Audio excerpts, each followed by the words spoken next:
Nature is made possible by the Corporation for Public Broadcasting and biannual financial support from viewers like you.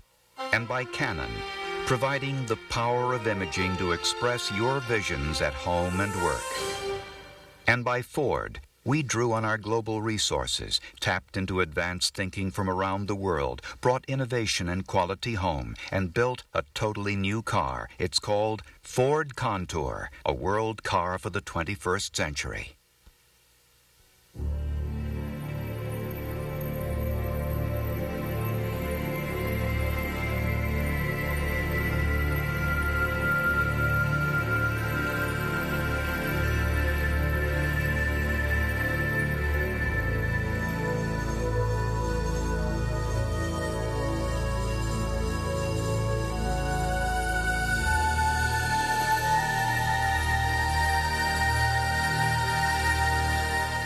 I'm George Page for Nature, and as much as I hate to think about it, my cat Clyde may very well think I'm her mother.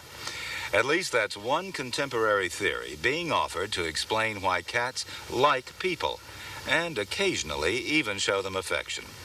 The theory goes something like this. Wild cats are solitary animals once they leave their mother and siblings, with the single exception of the lion. But kittens, even wild kittens, are capable of sociability.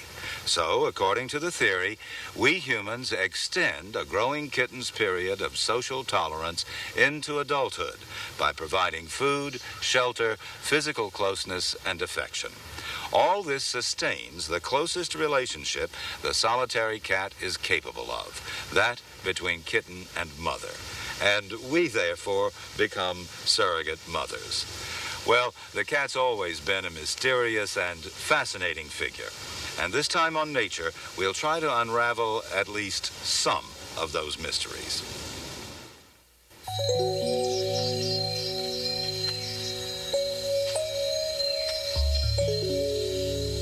Independent, aloof, often mysterious.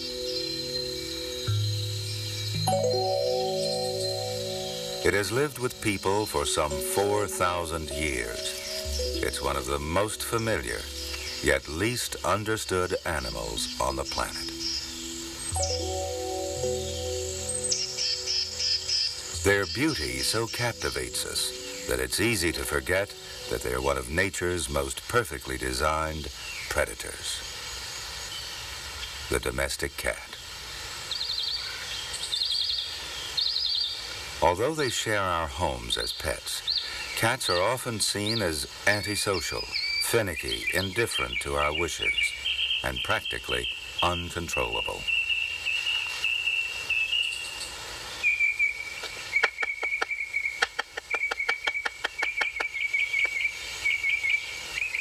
With this reputation, it's surprising that the cat is vying with the dog to become America's #1 pet.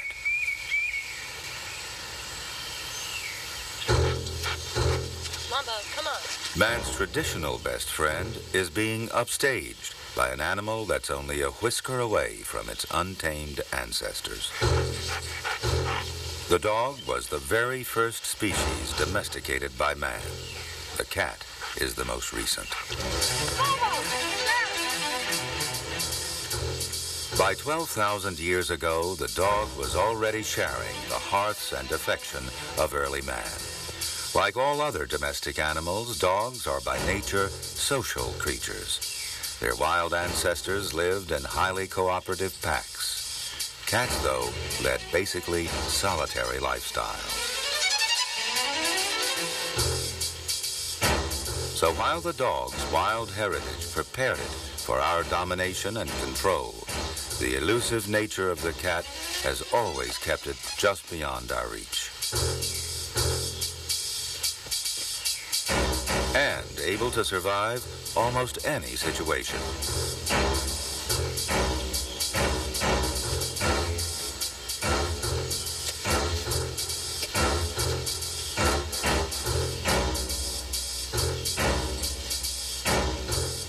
It is adapted to wilds in every part of the globe.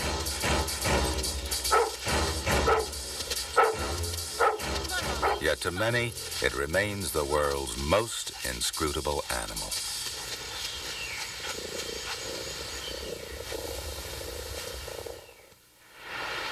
Although it's a member of the cat spectacular family, the king of beasts is not really an overgrown tabby. For one thing, male and female lions look very different. Like all their kind, they're beautifully adapted predators. But lions are the only member of the cat family to live in large social groups, and they cooperate when hunting, a job that falls to the females of a pride. They depend on stealth to stalk their prey, then dash across open ground to seize it with outstretched claws.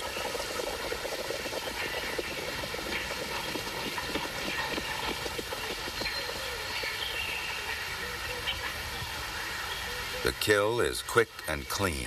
A bite at the nape of the neck severs the spinal cord.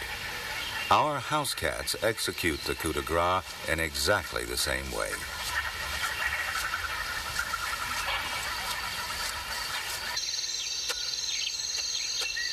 The cheetah is the most dog-like of all the cats. It's the only cat to catch its prey by a speedy, prolonged chase. Its claws are not retractable, and it has only moderately sized canine teeth so that it needs to choke its prey.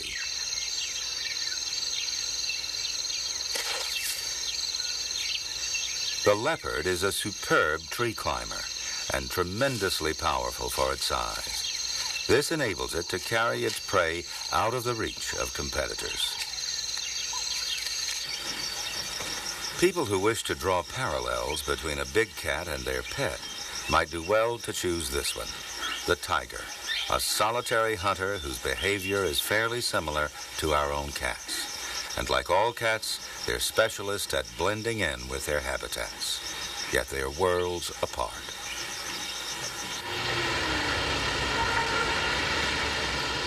Today, in every corner of America, so familiar we hardly notice them, you find domestic cats.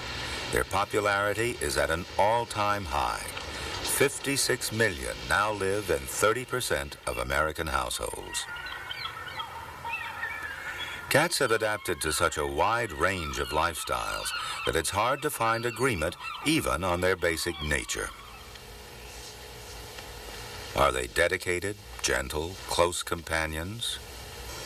Or just casual hangers-on around our homes and lives?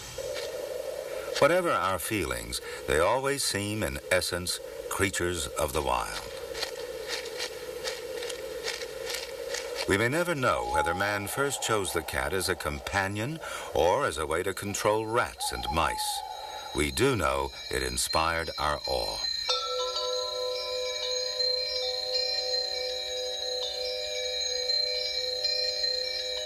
(2500 BC), ancient Egyptians worship at the feet of Bastet, a female cat seen as the fierce protector of health and goddess of fertility.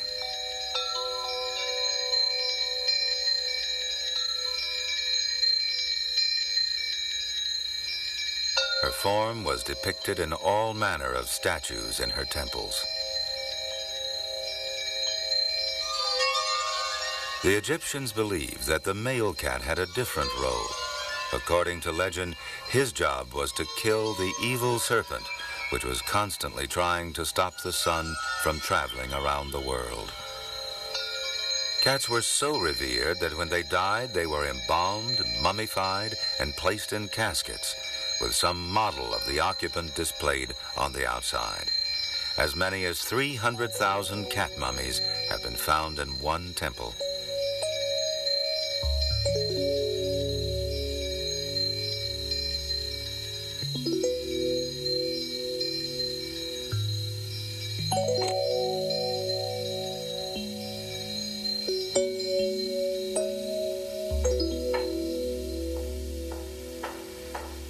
Behind the scenes in museums and universities, studies are going on to discover more about the significance of these mysterious Egyptian temple cats.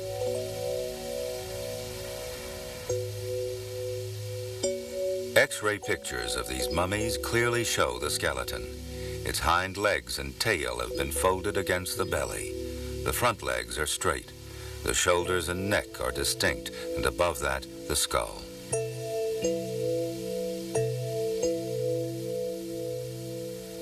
The neck of this one is broken. The skeletons also reveal that many of these cats were less than a year old. Perhaps the priests sacrificed these emblems of their god in large numbers and sold them to the public as offerings. The Romans were probably the first to introduce cats from Egypt into Europe. During the Middle Ages, cats suffered a terrible turn of fortune. Once gods, they were now seen as demons, the embodiment of the devil. Familiars to witches, fiendish servants to do their bidding. The church's persecution of witches and the animals associated with them lasted for more than 400 years. During much of this time, rats and mice actually symbolized good and are shown here hanging the demon cat.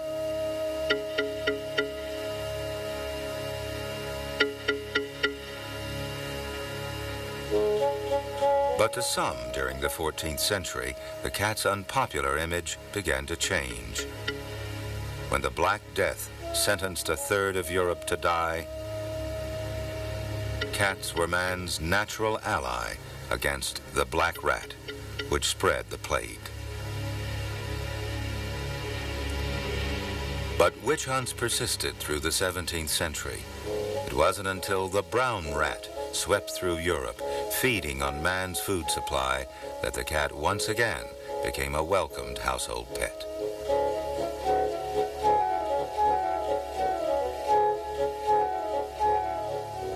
Finally, in a total turnaround, we see rats surrendering to the cat. As soon as man mastered the seas, cats became part of ships' companies, and sea routes, normally a barrier to the migration of land animals, became a highway system for cats. Here in the Galapagos Islands, 600 miles from the nearest mainland, Darwin discovered a unique fauna that had no fear of man. Bizarre creatures evolved in complete isolation.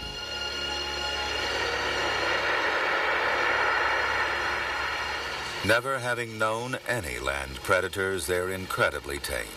Their total lack of fear has left them entirely defenseless against predation. And the land iguana is only one of the species that has been endangered by our seemingly innocent companion. Cats left behind by visiting ships long ago have returned to a totally wild existence. They're lean and wary and have gone back to holding territories, feeding on whatever they can catch. Scientists have found that surprisingly over half their diet is grasshoppers.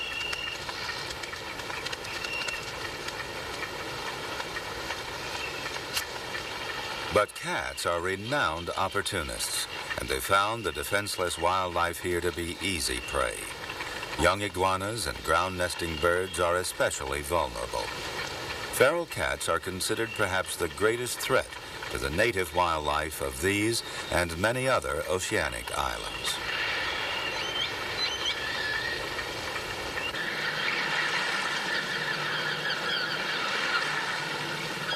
To this day, domestic cats easily adapt to a life at sea. They've made themselves at home wherever man has migrated. The first cats to reach America were rat catchers on commercial vessels that brought them from Europe around 1620. They thrived in the cities of the Northeast and gradually spread from there throughout the country. Feral cats also occur in the American countryside. They feed on small mammals and birds. Wildlife here evolved along with land predators, and they're not entirely defenseless. Sadly, though, the growing number of feral cats has begun to take its toll on birds and small forest animals.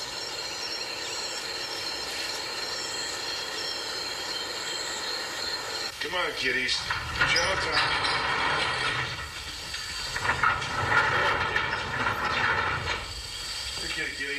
Other rural cats have the best of both worlds. They continue to live around humans and depend on us in part for their food, but they do go off hunting on their own.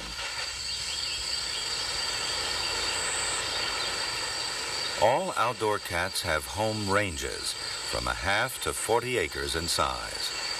Males have larger ranges than females, and they often overlap. Both males and females mark their home areas. It's one way of telling others of their presence. Cats that follow may stop to sniff the mark, but they don't respond with a mark of their own. Cats live in a whole landscape of odors of which we are totally unaware. Different cats may hold dominance over a particular area at different times of the day. Scent marking reinforces their awareness of who has the right-of-way now, but it doesn't act as a repellent, and confrontations are bound to occur.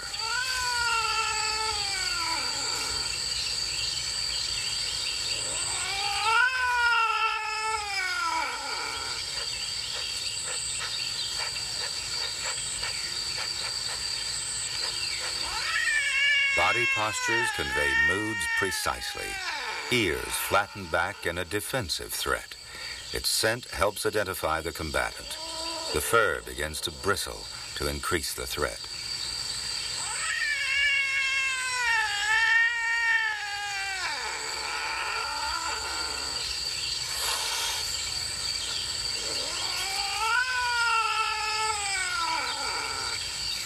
Ears erect in an offensive display, one cautiously exercises its dominance, while the other recognizes that it's time to back off.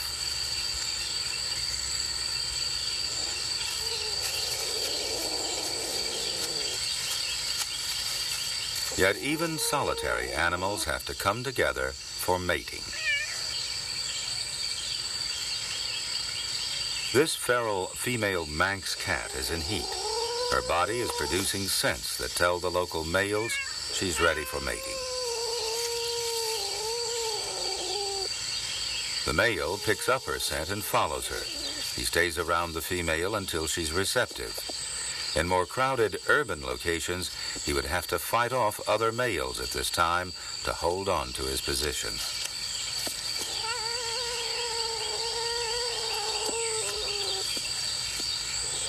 The female begins to adopt a special crouching posture, back curved and rump held high.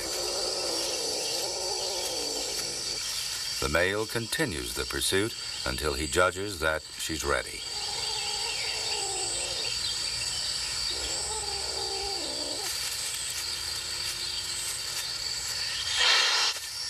Males are often repelled on their first approach. Female cats exercise considerable choice.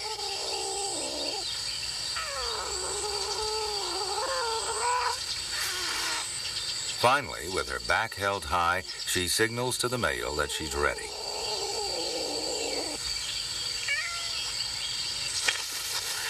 The male restrains her by a tight grip on her neck and holds her firmly just behind her front legs. They will keep this position for about 2 minutes, but the actual mating only occurs in the final few seconds.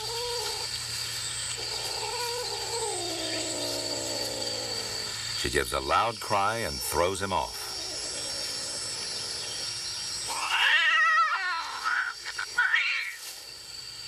This curious behavior is explained by the tiny spines on the male's penis.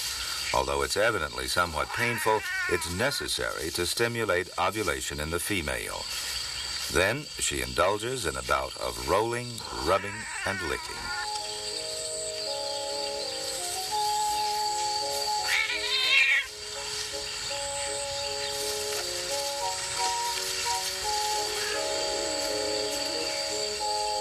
The male waits close by. Over a 3-hour period, he may repeat the process as many as 16 times.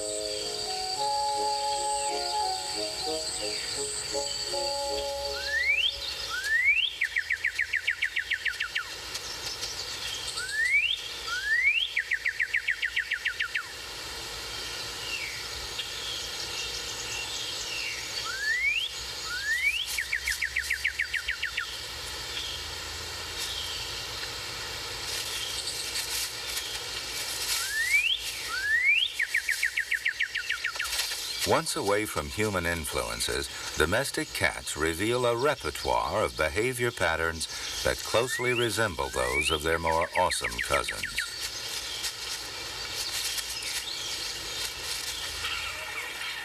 A tiger in the wilderness of India, scent marking by rubbing with the side of its head, just like our own cats. Then, to complete the picture, it sprays on a well-used landmark in its territory.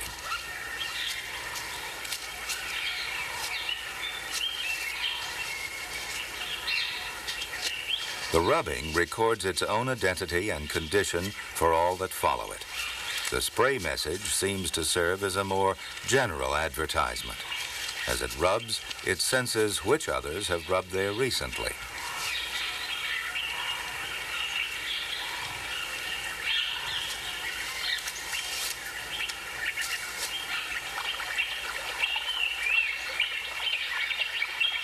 A tiger learns where to find prey, then waits in ambush. Males and females hunt alone and pounce to make a capture.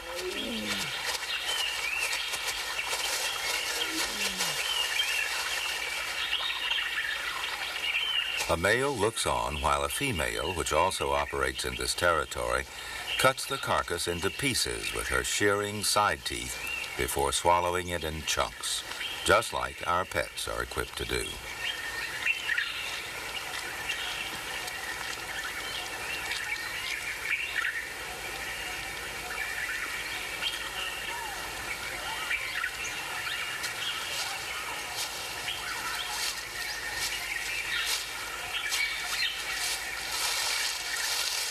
This male has been busy spray marking his territory. When a muddy female approaches, they briefly investigate the sides of each other's faces, probably to confirm identities or to match the particular scent with that on the rubbed landmarks.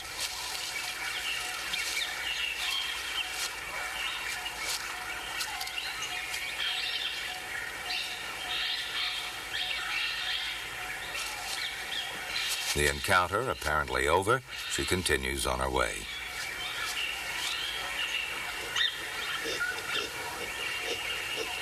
Then she suddenly reverses her tracks and lies down provocatively near the male.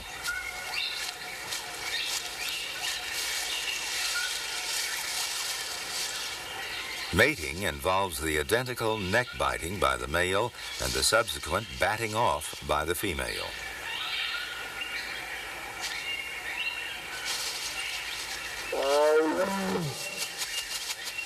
In such ways, our domestic cats apparently carry with them much of their behavior from the wild. Even to the female indulging in a bout of rolling.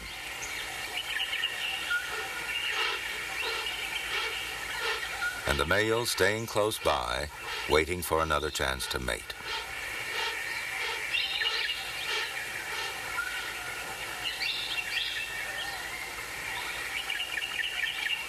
And then there are cats in other jungles.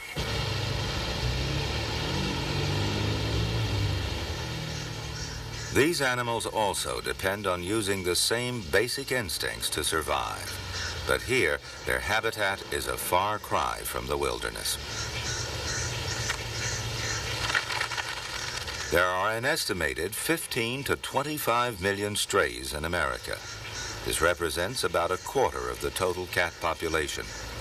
These unwanted street cats are often unhealthy and lead short, miserable lives.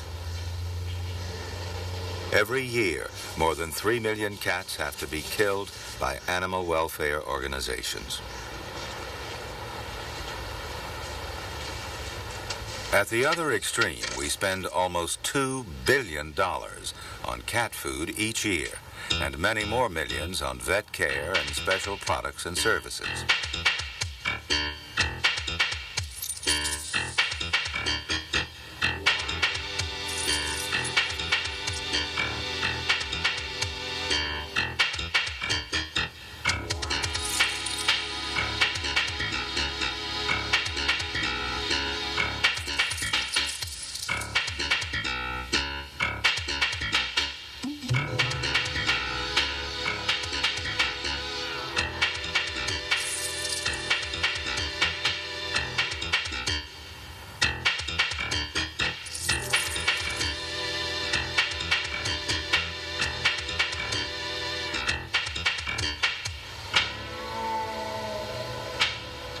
Those that have been rejected by human society survive by scavenging for any leftovers, an all too common sight.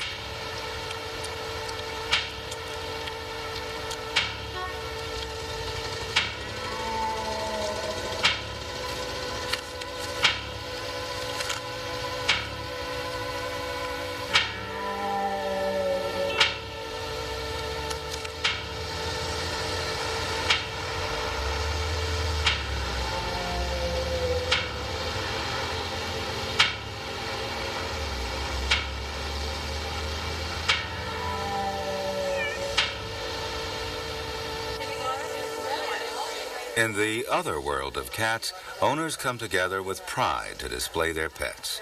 A top purebred cat may cost as much as $3,000.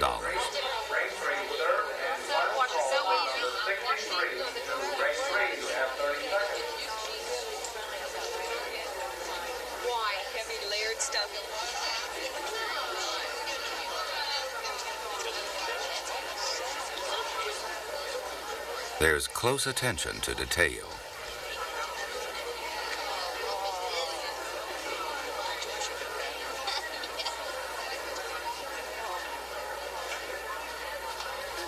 At a typical cat show, you can see more than 30 breeds that are recognized by the Cat Fanciers Association.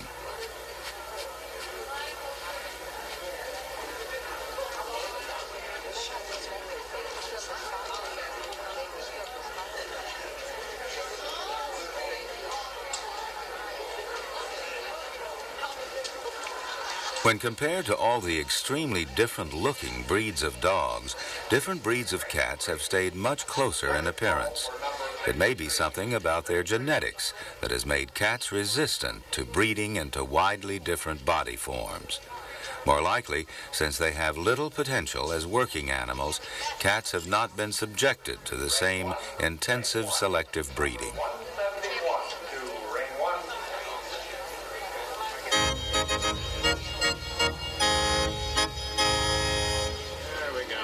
But at this cat show, the title of queen is awarded to a non-pedigree house cat, presumably on the grounds that with cats, everyone is equally entitled to the description of regal. If this seems a bit excessive, it may be little more than our pets are used to receiving in their daily lives.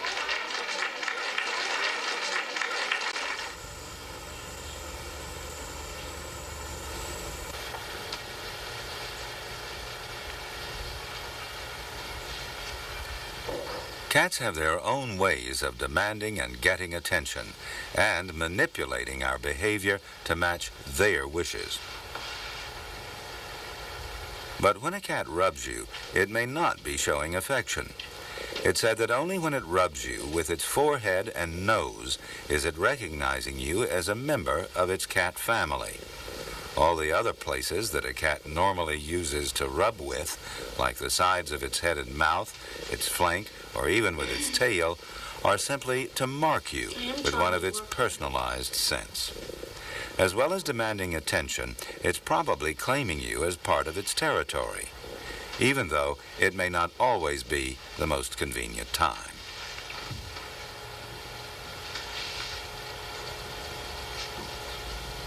You're acting crazy.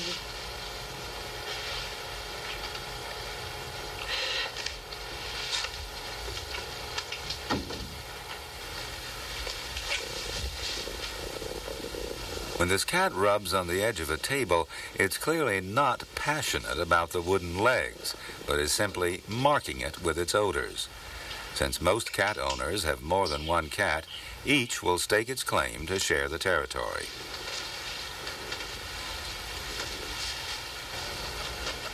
The other cat in the household will commonly go over and sniff the rubbed area before adding its own personalized scent to the same spot.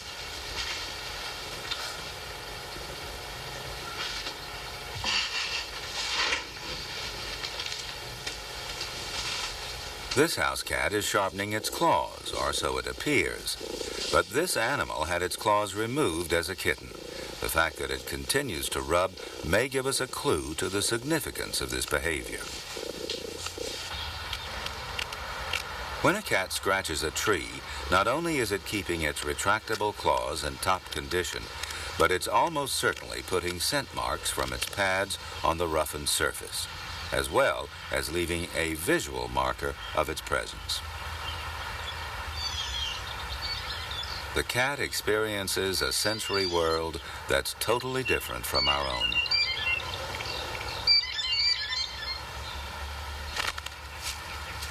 It's easy to misjudge precisely what messages cats are picking up from their environment. As they carry out their familiar lives around our homes, they are responding to a world of which humans have little awareness. Their seemingly psychic abilities, such as being able to sense the vibrations of coming earthquakes, may be achieved simply by using sensory information we cannot experience. All of it adds to their mysterious image. The hearing of cats is considerably better than humans. They have greater sensitivity and can detect high frequencies several octaves above the limit of our hearing.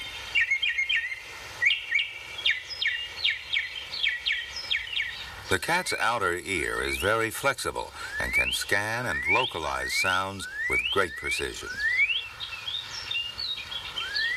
It's moved by an elaborate complex of tiny muscles.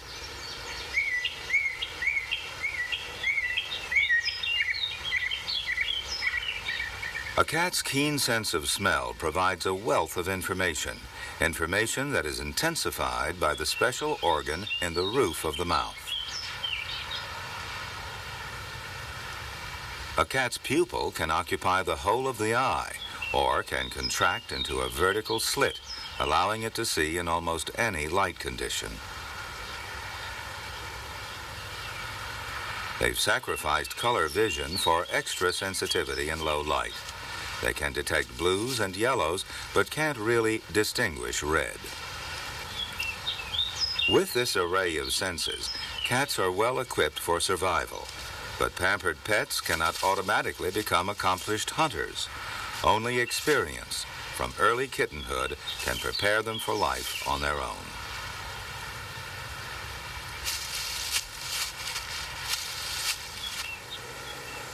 Cats spend 80% of their time resting, or at least catnapping.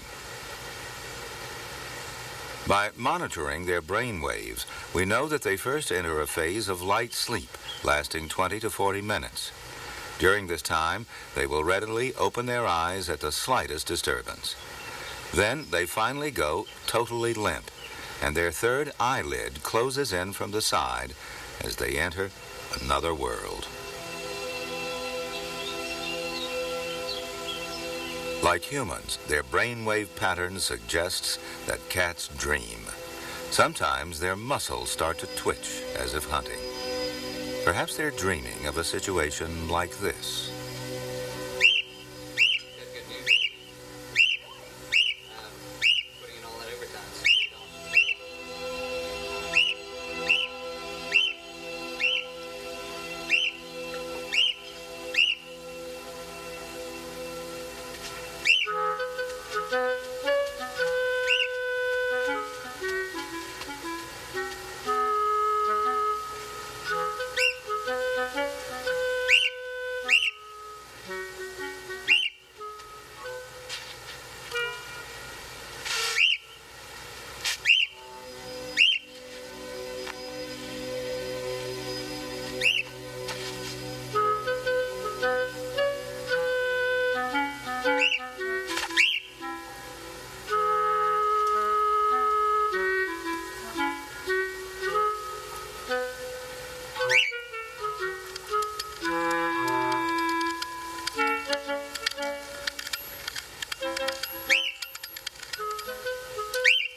The cat first twists the front end of its body downward, quickly followed by the rear. It can right itself after falling from an upside-down position in less than 1 second.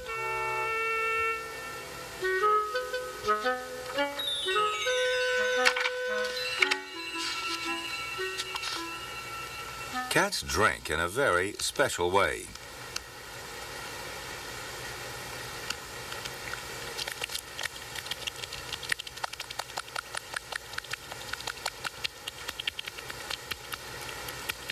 They have comb-like spikes on their tongues, which are primarily designed to scrape off meat from the bones of their prey.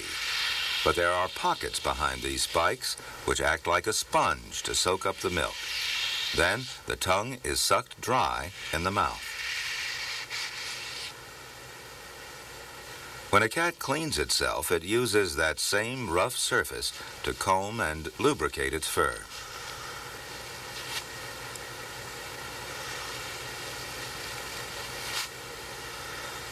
The saliva actually contains a cleansing, deodorizing agent, which helps keep the cat clean and healthy.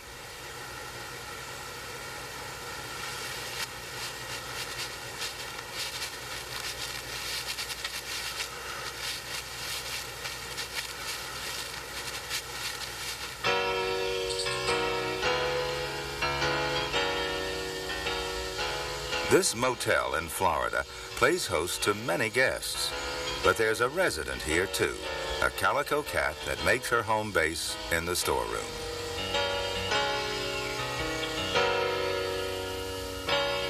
She mated about 64 days ago and has produced a litter of 5 kittens in a cardboard box. These youngsters are less than a day old.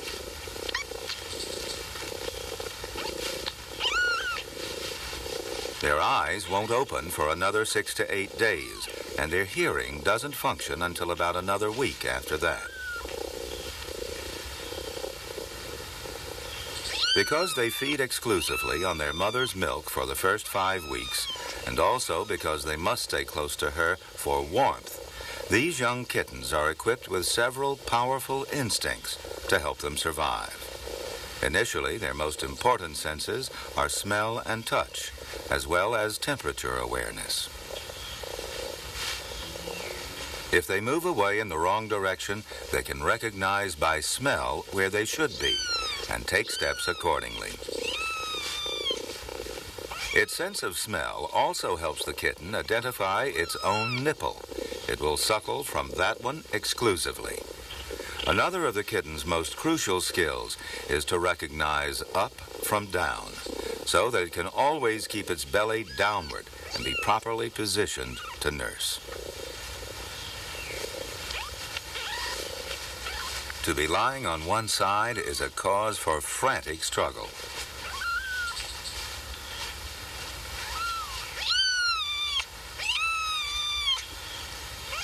In these early days, the muscles of the kitten's rear quarters are not yet under control, so their mother licks them, not just to keep them clean, but also to stimulate their bladder and bowels.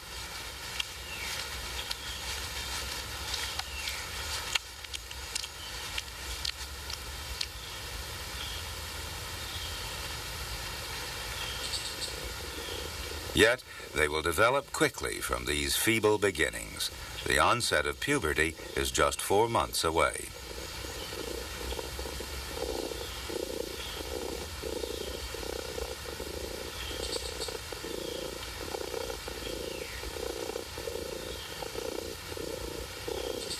By 5 weeks of age, the kittens have become fully coordinated.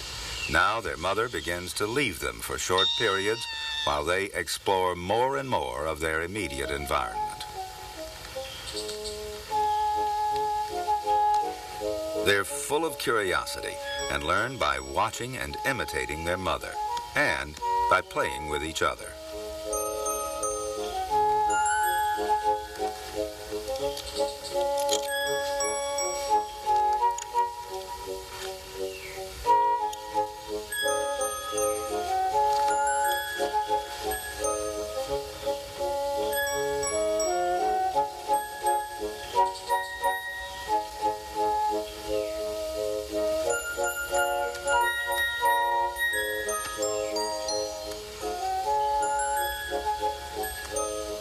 The mother now has a new responsibility.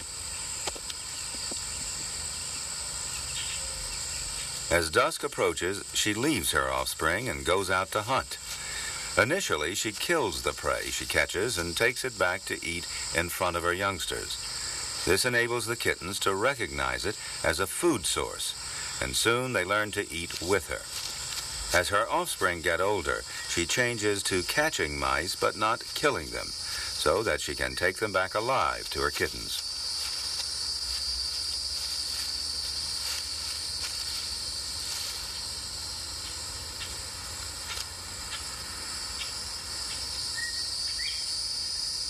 For domestic cats, about 1 pounce in 3 results in a capture.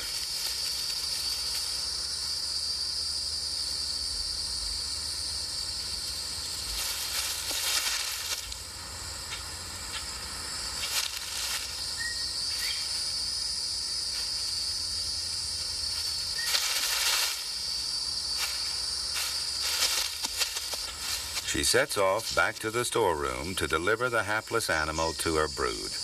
She knows that her kittens are ready to begin learning the skills they will need to survive.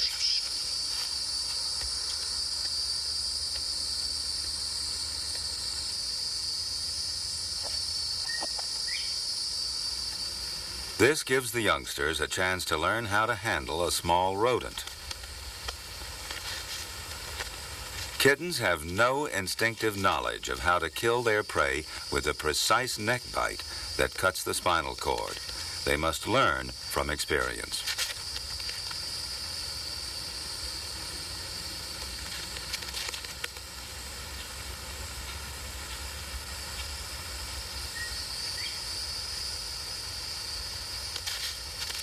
The mother looks on but does not interfere. This may look cute, but it's actually a deadly game.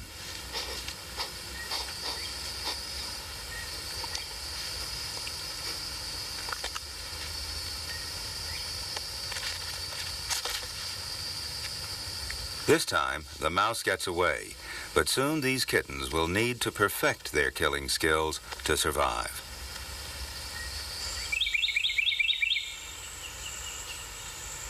In the center of this litter is convincing evidence that cats need experience to learn to view mice as food.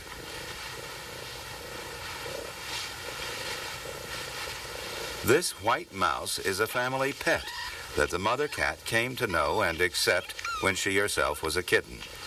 Now it's treated almost as a member of her own litter. Her own instincts are not triggered by the mouse, and it's allowed to be around without provoking more than sleepy curiosity. If a cat has not been exposed to opportunities to learn hunting as a kitten, it will be an ineffective predator as an adult. In order to survive in the wild, even big cats, such as lions and tigers, must be taught by their parents to recognize that prey is food. It's highly unlikely that these kittens will grow up to be efficient mousers.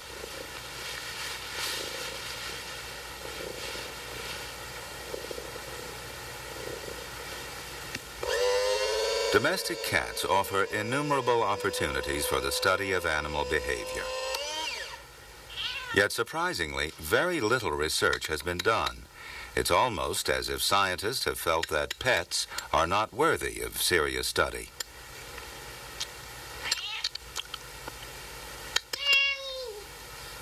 Even obvious questions, such as the meaning of their different calls, have just begun to be investigated. Zoologist Patricia McKinley is in the first stage of work on a cat dictionary. She analyzes their calls with a machine that separates the different frequencies and displays them on a chart.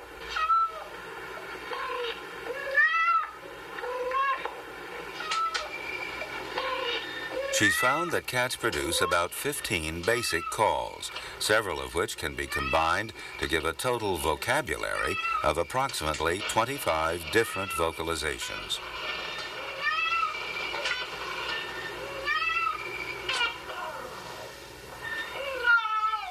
The meow is a composite call made of 2 different components. The first part, the me sound, is often used alone, and it serves as a friendly greeting call. The ow sound on its own is normally a defensive call, meaning keep your distance. So when a cat meows at you, it's really saying, I'm willing to be friendly, but beware, I've got rights here too. Cats almost always meow at people, and very rarely at other cats.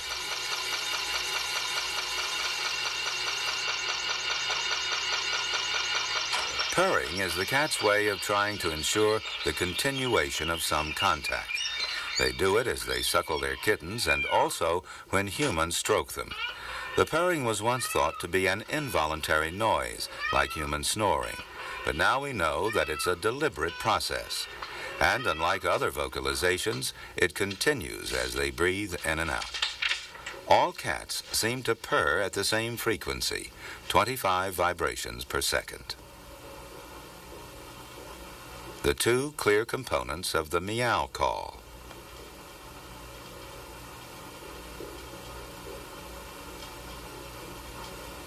The purr call is nonstop, only the tone changes.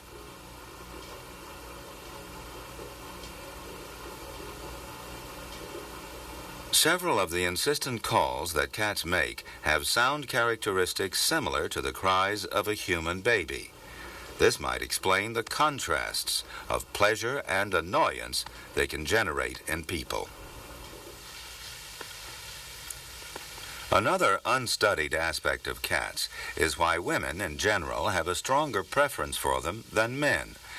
Most owners are couples, but if you look at single people with cats, you'll find that there's a larger percentage of female owners.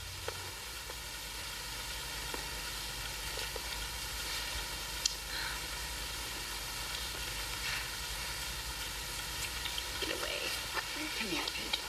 You know you're not supposed to... Psychologists offer several possible explanations. One is that women typically have less of a need to dominate their pet than men. Anyone who wants a cat to do something on command is likely to be very frustrated.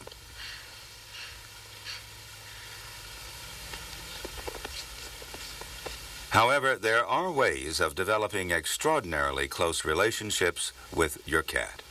Just handling kittens for 20 minutes each day for the first 30 days of their lives actually speeds their rates of development and intensifies the closeness of their bonding with humans. Don't cry. In one study, kittens handled in this way opened their eyes a day sooner and emerged from the nest box 3 days earlier than usual.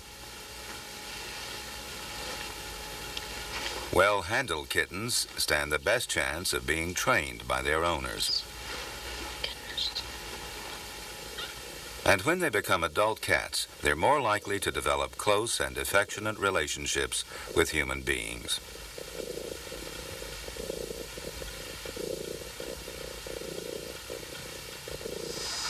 This mother cat has been handled extensively since birth. Her kittens have been experiencing the same affectionate daily handling and have developed a close and trusting relationship with their handler, which in this case just happens to be a baboon.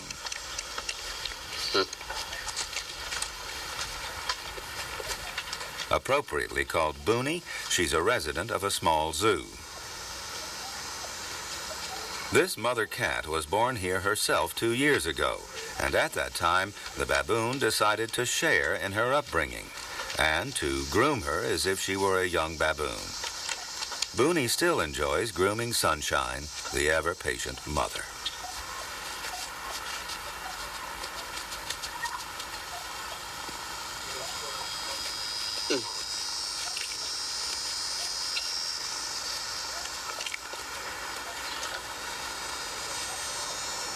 Boonie also shows a strong attraction to the kittens.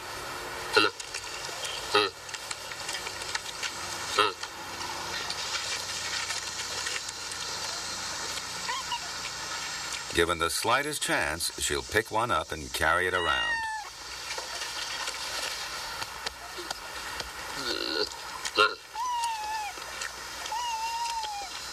With the daily handling they're getting from birth, it's highly likely these kittens will develop their own attachment to baboons, which will remain with them throughout their lives. Perhaps in a year or two, this one might return to repeat the process.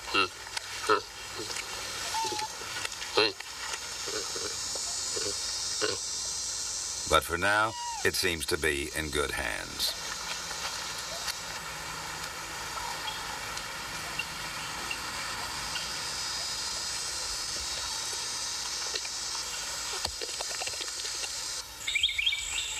Contrary to popular belief, cats are trainable.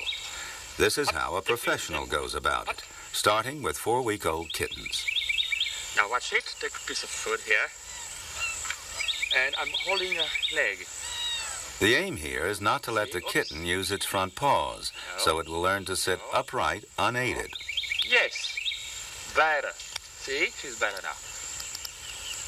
Very good job. As in all animal training, the most important thing is the bond of kindness and consistency on the part of the trainer.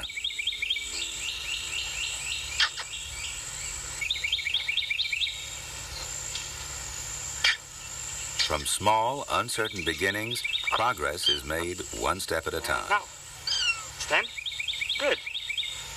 Very good boy. One more. Oops. One more. Yes, very good. See? He keeps his legs down. So, for that, it's a bit better than the other one. Whoops. Very well done. Very well done. Hey, one more. Yes.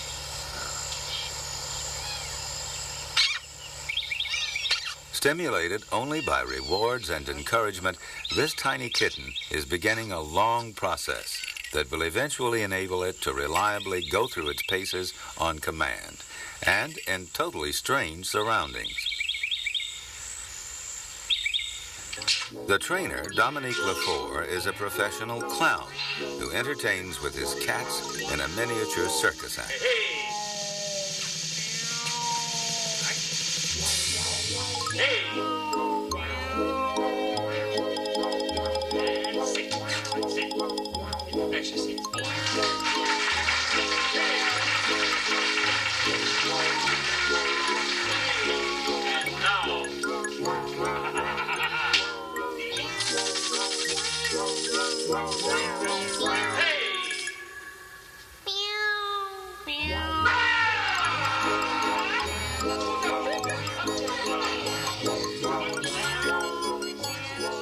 And although we can see that cats are trainable, many cat owners would admit they are the ones who have been trained by the subtle influences of their pets.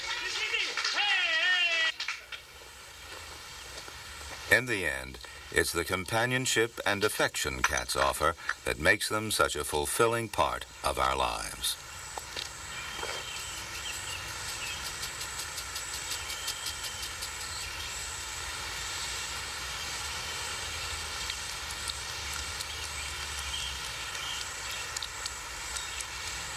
Many people also admire their independence, and cats give us something no other pet can match. They provide their owners with a deep-rooted spiritual pleasure that comes from living with an animal that retains so many obvious links with the untamed world of nature.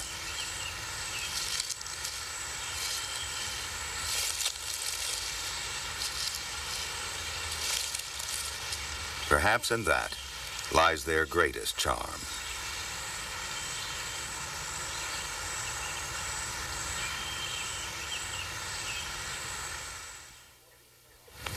These kittens are orphans from a local adoption agency, aptly called Forgotten Felines. Nationwide, fewer than 1 out of 3 cats in shelters ever find a home with people who will take care of them. The rest will be either put to sleep, become experimental animals in some laboratory, live out deprived lives in a shelter, or escape, go wild, and become both nuisances and health hazards. Anyone who thinks domesticated cats and dogs can take care of themselves in modern America is dead wrong, believe me. A couple of suggestions.